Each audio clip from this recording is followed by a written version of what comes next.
Dear Diary, as I was reading Matthew chapter 6, verse 34 today, that reads, "Therefore do not worry about tomorrow, for tomorrow will worry about itself. Each day has enough trouble of its own." I want to write a reminder to myself to trust in the Lord and that He provides.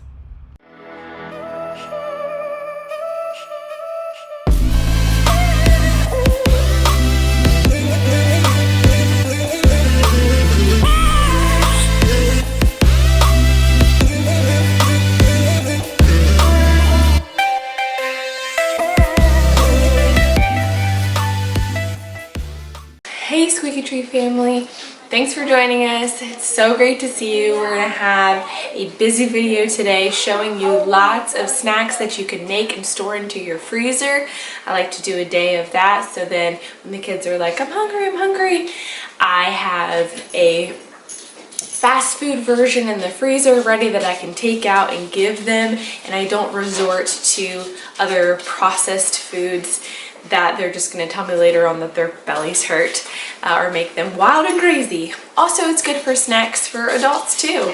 We love to snack. I don't know about you guys, but as you see, I have my linen apron on. We're ready to go. If you, these aprons have been working out great. If you would like to check out where I get them, make sure you check out the link in the description. So let's go. As you guys can see, I got my salves here, got some over there, and make sure if you haven't checked out the allergy salve video, you do that. It's been working really good. We've got some others, that IBS Calm, which is basically rub it on your belly for like tummy troubles, diaper cream, and then this is called our Boo Boo Salve, and it's just kind of like an all-purpose. It does so many things, so great. So make sure you check that out. The first thing we're going to be making is yogurt. Yogurt does freeze well. We make a gallon at a time. We do have a cow. If you don't, you can still buy a gallon of milk and do the same thing that we're doing. Okay, so I have the Instapot out. Now, there's nothing in it. I have, you see, I took that out just for, I'm going to show you because I wanted it to be done so that you guys could see the finished product, and it takes 8 hours to finish. So I put it in last night and it's ready this morning. I'm getting ready to show you, but before I do, I'm going to show you how to actually make it. You would take your gallon of milk, whether it's from the store or from your cow, you'd pour it in, and you'd go to yogurt, and you'd go to boil. It'll blink and then just automatically start. It will bring up the temperature of the milk to 180 degrees. Some people like to do this, some people don't like to do this, especially if you're dealing with raw milk. It does make a thicker yogurt and it is still nutritious, but you make the decision for your family. A lot of the times I'll use the milk that maybe a piece of hay fell into or something that I don't want to just feed my family raw, and I will put that in there and cook it just in case, you know, anything came off of the hay. So it will do that, and so it'll finish, it'll bring it up, and it'll beep and tell you that the yogurt's the temperature. And then I take the pot out and I set it on the stove or something, let it cool back down to 110 degrees. And then once it's 110 degrees, I will put it back in here and I will hit yogurt again until it says the normal 8-hour mark. And then it'll automatically start on its own. And when it's done, it's done. And then it looks like this. And 8 hours later, you've got yogurt. The next freezer snack we're going to make has these two ingredients, this, and a little bit of lemon juice, and that is it. So if you grow fruit in your yard, you're good to go.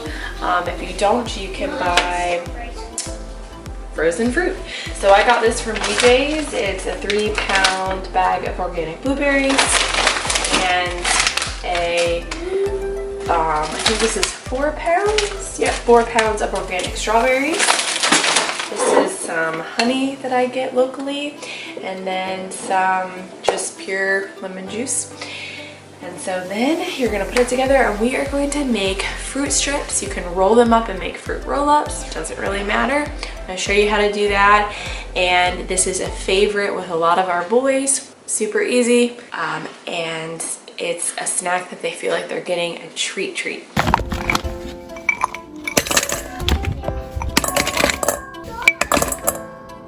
Okay, so this will be for one batch. I'll just get extra. And this batch. And a half a cup. And then we're gonna add this over here. Defrost. Okay, so I want you to add all the strawberries. I mean veggie straws. Add all the strawberries into there. Oops. We made sure that they were pretty defrosted. They're cold. So we're gonna put the top on and just grind it up a bit, and then we're gonna add only 2 other ingredients. Okay. Honey and lemon. Go ahead and hit this. Right? Mom never told me. Mom, what do you think it's blueberry and strawberry? We are. You read my mind.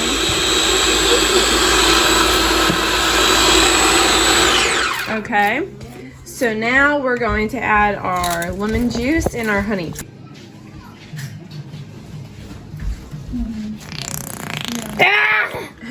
Farting. Disgusting. And I farted. Hey, I don't. Keep on honey at the stove. Yep, we have honey right there. 2 more things. We're just finishing that one up. You gotta go to 2 different places. Okay, and then now 1 more. Nice. I think you got it. I think you got it. I think you got it. All right, last one. Hey, you want to have the rest? Oh, I was thinking you were. Okay. Right now we're gonna make sure it's all ground up good.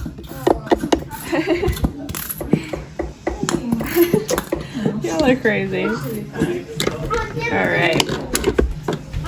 Now we're gonna take it and we're gonna pour it on our pan.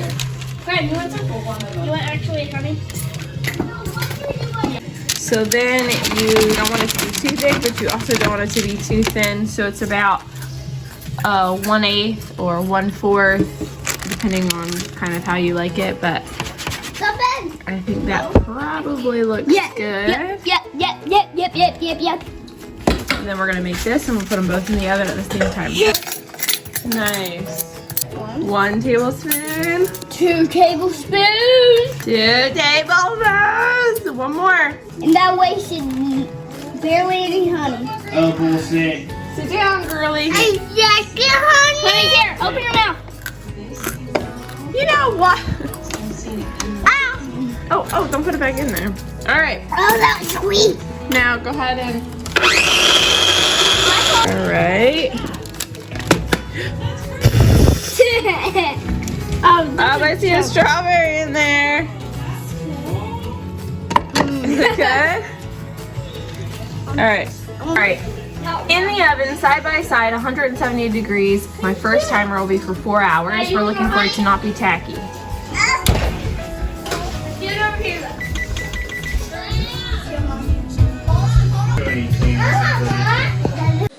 All right, next, you're taking this and then getting this. Okay, so again, super easy, not many ingredients. This is a granola. It's a granola base. You can add as much or as little as you want. I use coconut oil and honey, and I cook it in the crock pot. Okay, for about 4 hours, stirring every 30 minutes. You can use quick oats, you can do old-fashioned oats, whatever you want. You can add almonds, you can add cranberries, dried fruit, you can add chocolate chips, do whatever you want. I do just a simple base so that each person can add what they want. You can put this on top of your yogurt that you make, or you can eat it by itself. You're gonna wanna leave it cracked so that it doesn't get soggy but crispy. And so I have 12 cups of oats and 1.5 cups of honey, 1.5 cups of coconut oil, and some salt to taste. stir it every 30 minutes so it doesn't brown. This is granola. Ooh. Yep.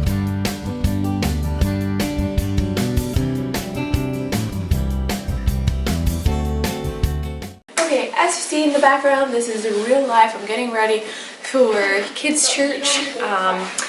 And so I have some papers out going. But what I was going to say is next we are going to be making something that's super simple, freezes great. It's a great snack, but also it's a great breakfast food, especially on those mornings that you're rushing off somewhere. You can also do that with pancakes or waffles or whatever. But what we are making today, hello Chloe, hello, hug. Oh, they're so sweet. Okay, we are making chocolate chip muffins and we are also making blueberry muffins. Chocolate chip muffins might be more of the snack and the blue stuff. And then your blueberry muffins, you might feel a little bit better about it if that's your breakfast option. Either way, we're making it. It's easy and freeze it away. But you just keep doubling the batch, man. And then just, your temp's already done and you're just cooking and cooking and cooking, and then before you know it, you have your month or so of muffins to eat. Now we're gonna get some muffins going. I'm gonna do 2 batches in this bowl, 2 batches in this bowl. The reason that I'm separating them is because one bowl is gonna be blueberry muffins, the other one's gonna be chocolate chip muffins. Same base recipe, but adding obviously the different add-ins.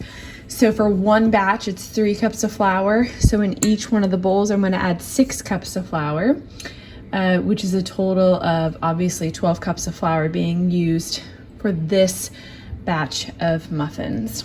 For one batch, we're gonna use 3 teaspoons of baking soda.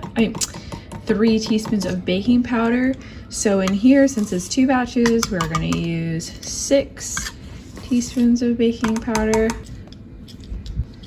As you see, I'm just doubling my recipe in the bowls. Okay, so we have quadruple right here going on. You'll have 4 batches of rolls. How easy and quick is that? Next is the baking soda. One requires a half teaspoon of baking soda, so we will do a teaspoon here and a teaspoon here.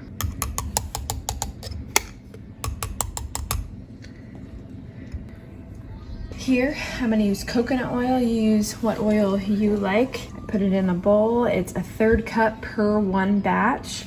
So I have, remember, 2 batches in here. So I filled up the 1/3 cup twice and put it in here. I'll melt it down, pour it in, and then do the same thing for here.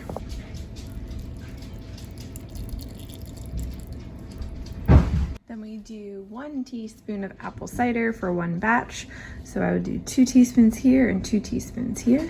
The reason we add the apple cider vinegar is because this is an eggless recipe. Tastes perfect though.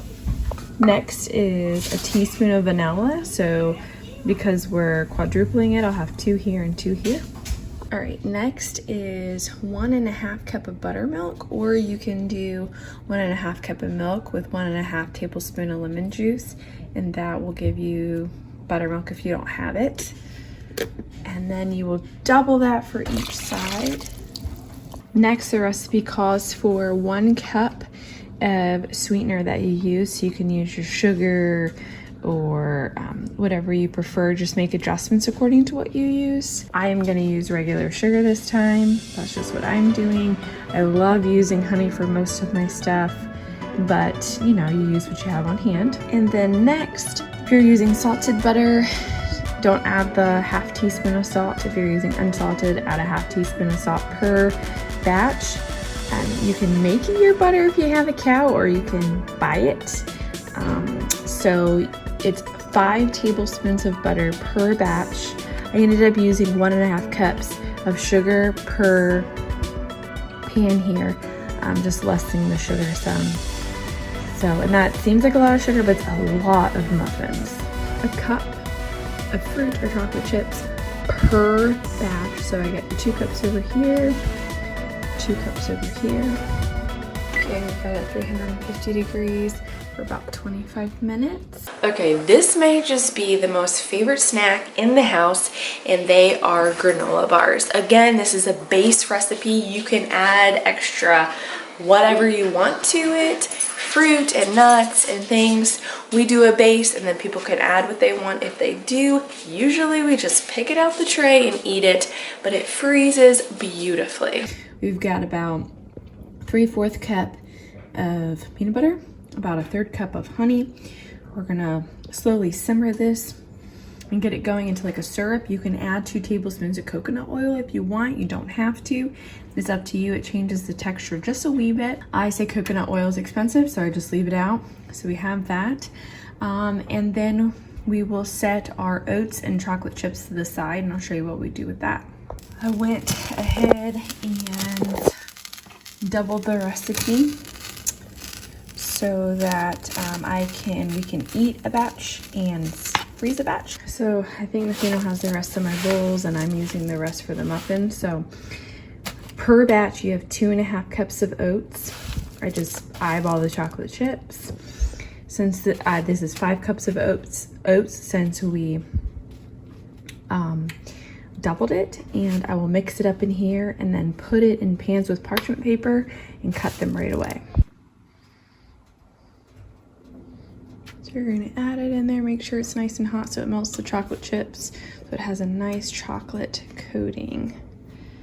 And we're going to mix it all up. So if you see here, it's just melting that chocolate. It's going to be this honey, chocolate, peanut butter goodness with the oats. Fun snack for the kids. Honestly, even a quick breakfast if you have to. So much better than your Pop-Tarts or your cereal, as long as you're putting good ingredients in here. First batch of blueberry muffins just came out, so what we're gonna do is check and see if they're done by sticking a toothpick in and seeing if it comes out clear. Looks good, and you can tell by the browning that it's done anyways. All right, real quick, back to the granola bars. I like to take the parchment paper and have extra hanging, and then I take it and I just flatten it down to make sure that our granola bars are nice and smooth and not crumbly or bumpy. And then you're gonna wanna cut it into strips right away, and then you're gonna stick it in the fridge and you're all done. This is the other half. I will do the same thing, but then I will put it in the freezer for later. So we cut it into strips. If you're having a hard time getting them out, don't forget to oil your pan, which I did. I used a little bit of olive oil on it. If you're having a hard time, just gently take a knife around, make sure it's unsticking completely, and then it should come right out.